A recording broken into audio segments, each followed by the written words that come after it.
What's going on? Welcome back to Trending Stocks. Today we're going to talk to you about SoundHound. I want to go over some of the current data points, break it down on what is really moving it, and go over everything else you need to know. But first, make sure to hit that thumbs up, and with that, let's get right to it. So SoundHound is down 5.18%, 1270 the low, 1364 the high. So fairly volatile, but it is recovering fairly well. So I want to talk on the couple of things that is coming out that's prompting this to move higher. But generally, it is piggybacking off of the bloodbath in the broader market. So a couple of different things. One is this right here. So Biden proposing new export curbs on AI chips. So this is dampening the whole tech sector today. And then over and above that, though, you have a lot of analysts worried about CPI that's coming out on Wednesday. So their reasoning why they're worried is even with the forecast being 2.9%, it is still relatively high. So if it comes in line with even the forecast, it could prompt a sell-off. So regrettably, it's kind of a lose-lose scenario. So that's one thing, or I guess both things, that's really affecting SoundHound. No official news associated to SoundHound, no SEC filings, nothing like that.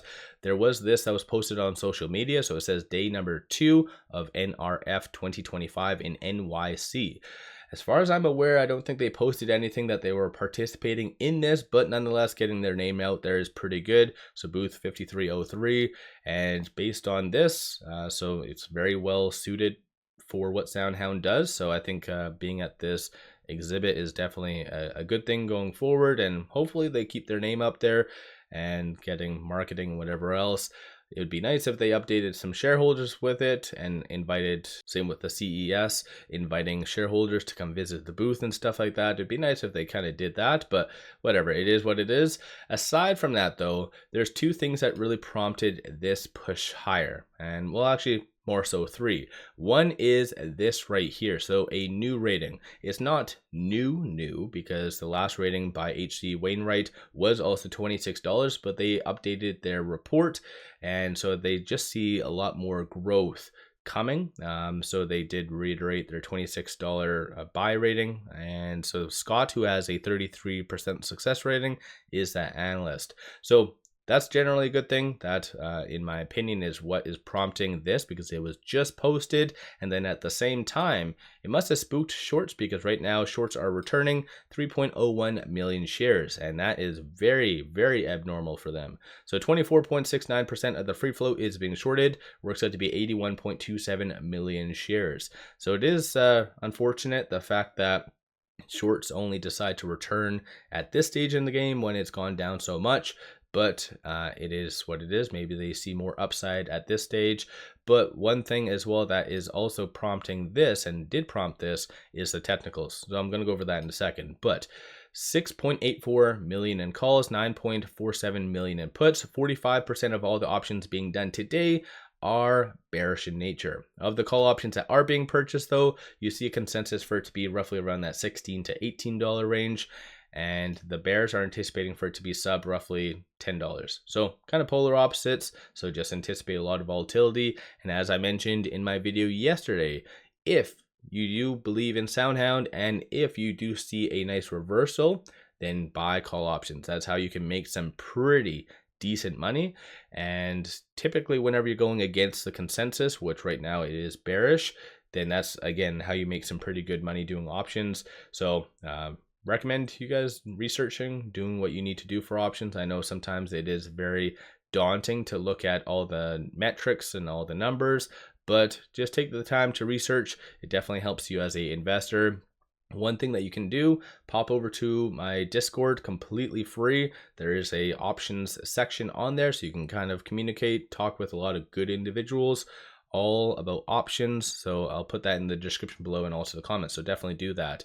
But aside from that, though, looking here, these are all the transactions occurring on the secondary market above $100,000. So a good amount of buying recently. So this is what is really prompting this push higher as well. So generally good stuff.